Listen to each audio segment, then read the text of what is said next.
Which Side Podcast is a proud member of the Which Side Media Collective. We have a massive discount on our current patches that we have in stock. We are going to be redoing all of our patches, so all the patches that we have left over right now in stock are only 50 cents and 50 cents shipping. So head on over to whichsidecollective.org, check out what patches are left, and get them while they last. No code needed. No code. Unless we want to add a code. I mean, you can throw a code in there. It probably won't do shit. They'll throw in a code and they'll do 50% off the 50 cents. They're like, fuck. Oh well. Oh well. If you can find a code for 50% off the 50 cents, go for it. Maybe I'll hide one somewhere. You have to listen through all of our previous episodes to find it. Which side are you on? Which side are you on? Which side are you on? Which side are you on?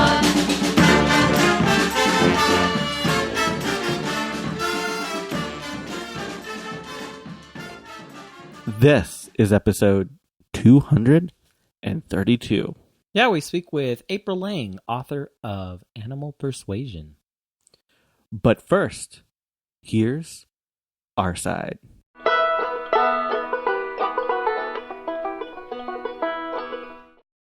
For this Our Side, I recently had the opportunity to meet some vegan travelers as they were passing through Salt Lake City.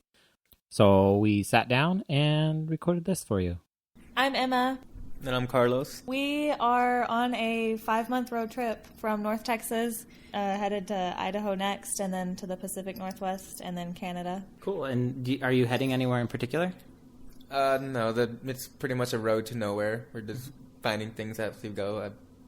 This, like I said, this is just a random spot. We weren't supposed to be here, but it just kind of turned out perfect, actually. Like, we know our next destination from the day before, and we just go on Facebook and look what's around the area and see what events are going on, and that's how we found you guys. Cool. Just knowing that we have the freedom to just pick up and go as we please. If we want to stay a few days in one spot, just stay, and it's just exhilarating, I guess. I don't know. And there were some cool waterfalls that we passed on the way up here.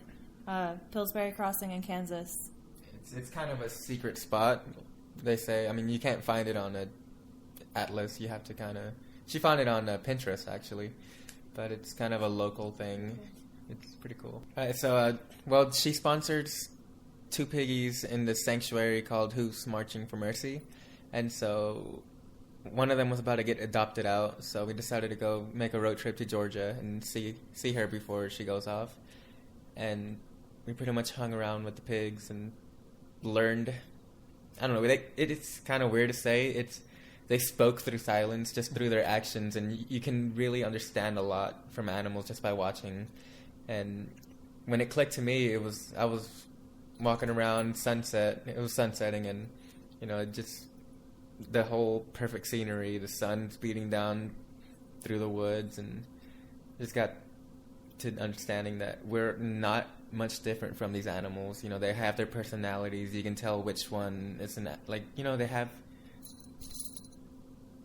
what would you say, like little quirks, and they're like similar. They're not as different just because they cannot speak. And so that road trip back home, we stopped at a gas station and bought a hot dog with chili, and that was the last time. Yeah, that one gas station, we got a hot dog, and I just felt so guilty eating it, knowing that we just left a farm full of pigs, and that's when it clicked, like, I'm not going to eat meat anymore. And from then, it just transgressed, and it just progressed, and now we're vegan, don't eat any dairies, cheese. And I go to the full extent to not eating palm oil and all the BHT and chemicals that do derive from animals. So, that's pretty much how it happened. It started with the animals. Cool. And kind of similar, did the same thing for you? Yeah, same thing for me. We just, it really started on Facebook. I just thought pigs were adorable creatures, and so I just followed all these pages and then saw that some were needing sponsorships, and so I wanted to help out. And then, like he said, we just road tripped over there to see them, and we just kind of, like, fell in love with them, like, just really connected with them, like, on a spiritual level. And like he said, they just kind of, like, spoke to us through not through any medium like that we could like hear or see or anything like that. Just something that you kind of feel through being like one of, I don't know what I'm trying to say. Like, to everything. yeah, just like someone from the universe. Because I think we're all like made of the same whatever, and we all have the ability to like, I guess, telepathically communicate. You just have to like be open to that and allow yourself to. So how can people find out about what you're doing and follow you in your project? You can follow us on Facebook. Our page is called Echoes of Freedom, or you can also follow us on Instagram at Echoes of Freedom. And we have our personal accounts linked to that as well. So follow us and keep up with our journeys. Yeah, we also have a trailer we're traveling in, and I painted the back of it. So it's kind of, it's distinctive. You can find out that it's us because it's a picture of the back of a Volkswagen van.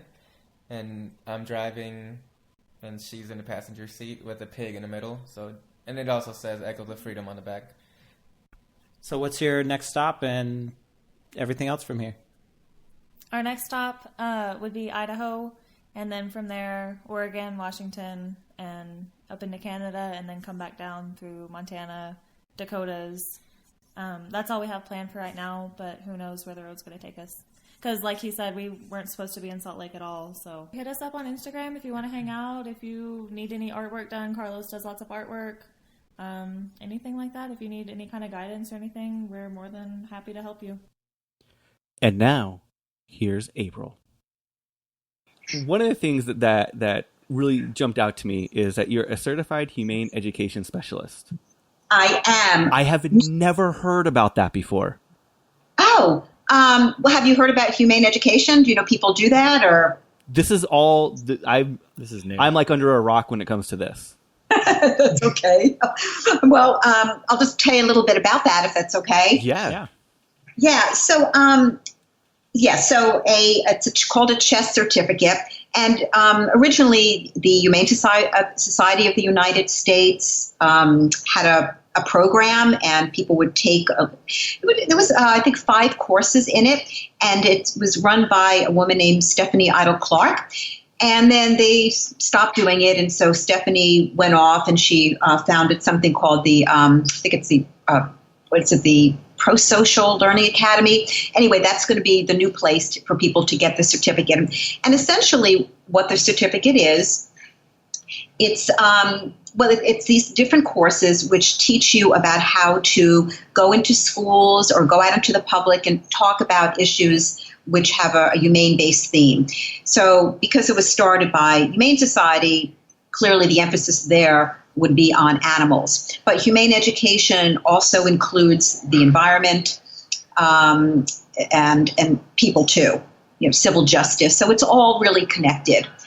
And for me, that was a really important thing to do because for a long time I've been trying to figure out, what kind of an advocate am I going to be? Because I've done a little of this, a little of that, but never did I find something that I said would really speak to who I am, my personality.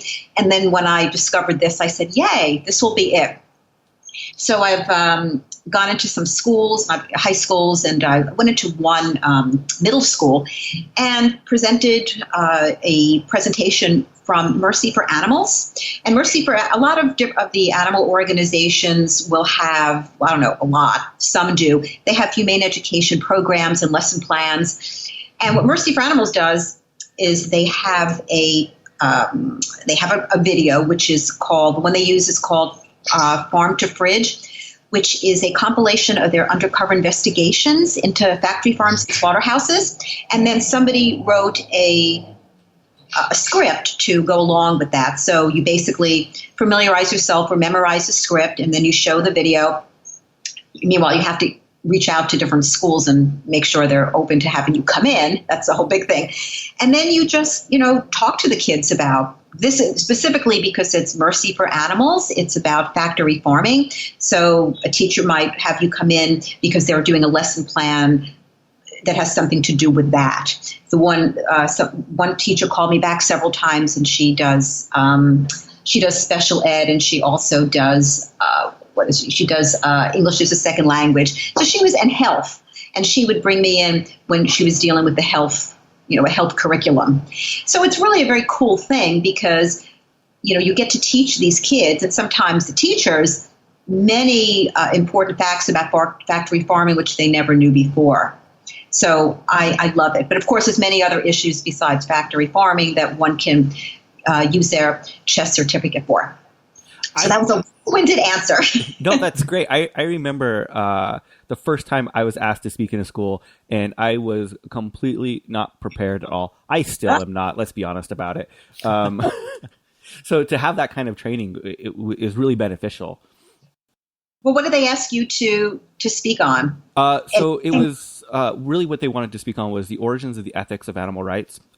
This was, 18-ish years ago. It was a good experience for me. I don't think it was a great experience for the class. Let's put it that way.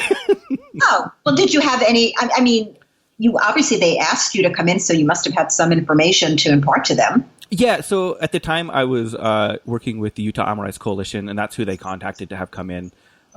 So we came in and it went okay, don't get me wrong, but definitely in hindsight, not prepared like we probably should have been, because it was a Catholic high school that we went into and was not prepared to get into every question revolved around the Bible after the discussion. Oh, right. Yeah, well, that's a problem sometimes because, again, I'm still new at it. I just got their certificate, I guess it was December, January of this year. And a lot of the people, it's an online course, and a lot of the people taking it were teachers. Mm-hmm. So, and teachers living in diverse places. So you get some of the people that are living in the Bible Belt regions of the country. And they have to be mindful of their students, because then the students can go home and say, oh, Mom, Dad, this person came in and said, screw the Bible, or, that's evolution is the way to go and creationism is not. So you have to find a way, you have to always know your audience, basically, is to the best of your ability. It's not perfect, but you try to do that. So if I were going to go into a school that, was a religious school, I'd have to alter a little bit of what I was going to be saying and know that I might be getting some questions that are going to challenge me. It's like, well, if the Bible says we have dominion over animals, then what are you talking about? How can we respect animals, or why should we respect them? So it can become, it can become more complicated. I have yet to have that happen, but because I live in New York City, and there's, so those really have not been the issues. But down the road, that can change. I have my diligence. Yeah. What got you going down the path of actually writing this book? Well, in my practice, my practice is not just for vegans and animal advocates, though I've created on my website like a separate section for that, because I want to, have a place for people that, feel that way about animals to come in and have somebody to speak to. But for other things I do, for couples counseling or just people dealing with anxiety, depression, I always like to have some books or articles that I can reference, and I can say, hey, you want to read a little bit more about this, go check out this book, or here's an article, and I'll make a copy for them.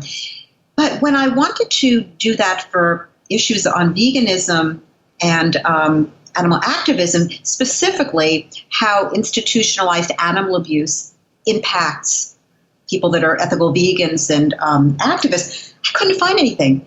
I found tons of books on veganism, how to be how to shop as a vegan, buy cruelty-free cosmetics, and books on how to be a vegan athlete, how to be, recipe books, and then how to be a great activist, a lot of tools on that, and biographies of wonderful activists. So a lot of those books, but nothing that was really, that I found, I'm not saying this doesn't exist, I didn't do an exhaustive search, but nothing kind of came up, or that was, people were talking about, that was dealing with, hey, how do people deal with the institutionalized animal abuse that we face every day?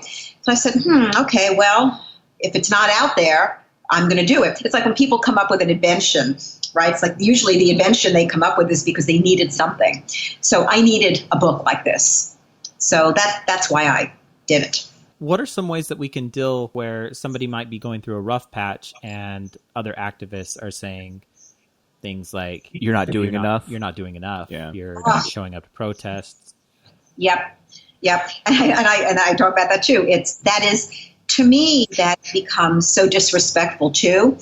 And it's because we have no right to judge another person's capacity. And, whether this has to do with animal issues or anything, we're all so different. Some people are more fragile than other people. Some people are, they can take so much. And I keep going back to undercover investigators only because for me, I think that's such an amazing thing to do, and I just don't have that in me to do it as much as I wish I could.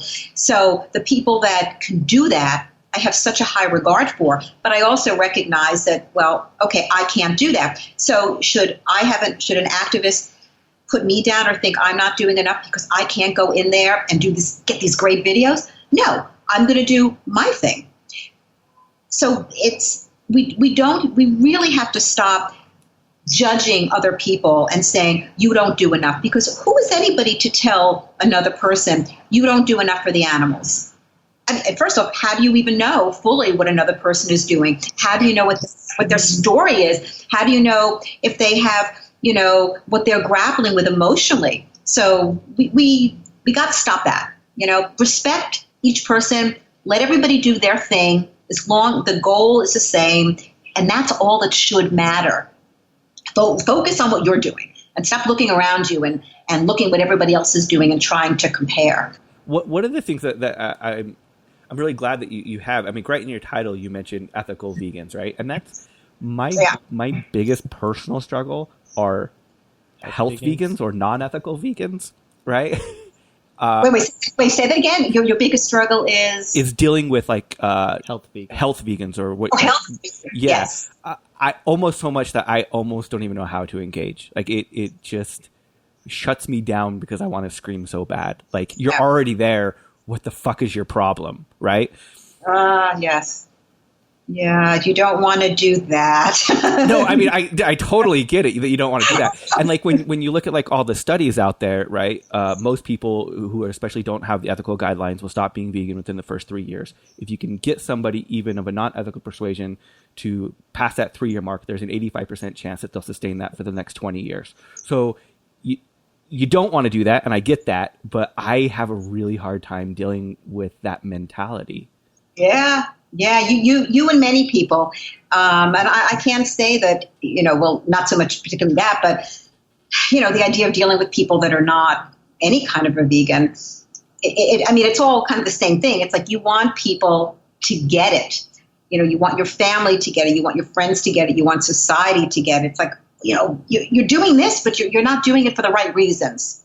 And when we approach people that way, or even if we think it, even if we don't say it, we're gonna alienate them too, because essentially nobody wants to be judged. And we all kind of come to the place of being an ethical vegan at our own pace, if we're going to get there. And, we hope everybody does. Reality now, everybody isn't. But the more and more people that will, we're going to be able to get through to them, again, if we can, treat them with respect and also kind of meet them in a place where they're willing to listen to us. And this is something I talk about in the book, and I also did on the webinar, because I think it's really important, is that we have all, as you say, we have all this information. We want people to have it, and we want to just throw it out there at them. But it's going to be overwhelming for them. It's new information. It may be considered a little bit controversial, quote unquote, to some of those people. So we have to kind of look for an opening. And if we have that opening, then we need to see if we can make it a little bit greater. Or maybe we have to create the opening for ourselves. And, by start talking about something, animal related. But to go forward and to be, for these people that are just the health vegans, and say, why, you need to do this because this, and this. Not great. But, you could start by just saying, oh, how great you're health vegan. That's wonderful. And just curious, do you, I'm a vegan too. I do, for health and also for animal morality issues. Do you know anything? Or would you be interested just to know a little bit? Or, you find, depending on the person, or, maybe they would be open to seeing a video. If not, maybe they'd be interested to hearing you say just one or two things. Like, did you know that Did you even ever hear of factory farming? Do you know that animals are really abused in factory farming? And if they're open to hearing more, great. And if not, leave it alone, right? So you could at least feel a little better that you can start to say something to them because it's all pent up in you, as you say, like you want to get it out. So you got to, like slow it down, because if you think about for yourself, like if somebody on a totally different issue was coming at you with, you need to become a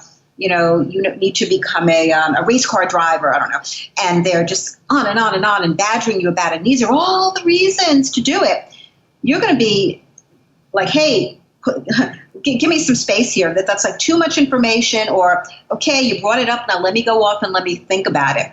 So you may not be the one that's going to turn the person into the ethical vegan, but you may be the person who is going to be able to start what I like to call like the relay race going. You're the first person out there saying, okay, this is a reason to become an ethical vegan, and then you got to let it go. Don't be attached to the outcome. Because there's going to be many people following you that hopefully are going to pick up the baton later on. I'm completely fine opening up and telling you this is something that I am really bad with. Yeah, it's okay. A lot of us are. I have patience and I have that understanding with people who aren't vegan at all. Like that I have no struggle with whatsoever. Right. But whenever I meet somebody and they're vegan, but they're not ethical about it, I just want to eat all the junk food I can in front of them. And I'm just like, open a box of Oreos. I'm fucking petty about it. And I am really bad with it. It's something I struggle with. But why is that? Because if these people are health vegans, okay, they just happen to be eating that way, but their philosophy is the same as the people that are not vegans at all. What's the difference for you? What is it that makes it so much more difficult for you to have patience with those people than the ones that are not even health vegans? And it's the same like non-patience I have with people who already understand the issue who choose not to be vegan, right? Like I don't have patience for those people. Those would be like, I have more of an issue with that. I used to be vegan. Yeah. Oh God, the never trust an ex-vegan. I'm just gonna put that out there. Okay. No, as you can see, these are very deep-seated issues for us. Never trust any. You mean don't trust a past ethical vegan, or don't trust anybody that's especially not an ethical vegan. That is a horrible fucking stance to have, because I get it. We need to be welcoming, and there's numerous reasons why people go in and out of behaviors, and we want as many people as we can, because it's not about us. It's not about our feelings. It's about the animals. Right. And the earth. I totally get it all, but inside it is such a struggle. Yeah, but that's it.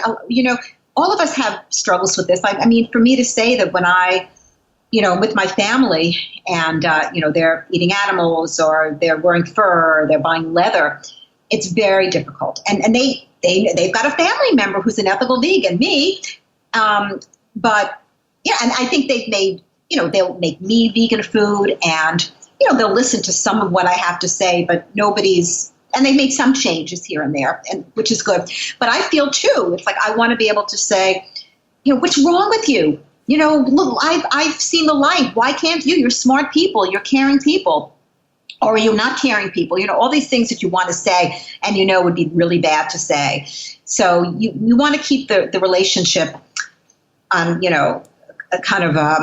want to keep a good relationship so that you're also setting a good example, so that when you have opportunities to say something like, oh, you want to go out here and go shopping for a coat? Well, let's not go to the first store. How about let's go to this other kind of a store? If you have a good relationship and they trust you, and they don't have, and you don't give them a reason to think you're a stereotypical, crazy, judgmental vegan, so we know that there are people that think that. Right? Or an animal activist, as soon as you hear vegan or activist, oh, you're one of those people. Keep away from me. You're nutty, and you're unhealthy, and you're going to proselytize. Nobody wants that. So, you find a way to, as much, you got to kind of rein in your feelings about this when you deal with these people. But with that said, I'm not advocating at all suppressing these feelings. I'm saying, know how to, it's kind of like compartmentalizing a little bit. Okay, know how to deal with these people so that, they can see that you're a normal person and a good person, and maybe they'll be open to hearing what you say, but then have your support system and the people that you can say, oh, I wanted to strangle my mother. I wanted to, my best friend, I just wanted to like say, never again am I going to see you. You want to be able to say these things. And because when we don't express our feelings, that's when we have a lot of emotional problems or mental illness can happen. Right? So you got to kind of walk both sides of it. So how can people actually get a hold of this work and follow what you're doing? So the book is called Animal Persuasion. It's got a longer title, but just Animal Persuasion. The other part of it is it's an ethical guide. It's a guide for ethical vegans and animal advocates in managing life's emotional challenges. But if they just put in Animal Persuasion on Amazon, they could find the book. And they could get more information about me or what I'm doing at my website, which is just my name. So it's www.aprillang.com. And I have a page there. If they go to where it says vegan, and then they click and it says advocacy links, rescue links, you'll find a page of, different links for advocates and different information about the work that I'm doing. Perfect. We'll put a link in the show notes for everyone on this. Thank you so much for coming on. Oh, it was my pleasure. It's great to talk to you guys. Which Side Podcast is hosted and produced by Jordan Halliday and Jeremy Parkin of the Which Side Media Collective, with web design by Jordan Halliday and sound design by Jeremy Parkin. Booking by Mari Halliday. Go to whichsidecollective.org to check out the other shows in the collective. As always, it's Ronnie Lee here in England. Fuck shit damn.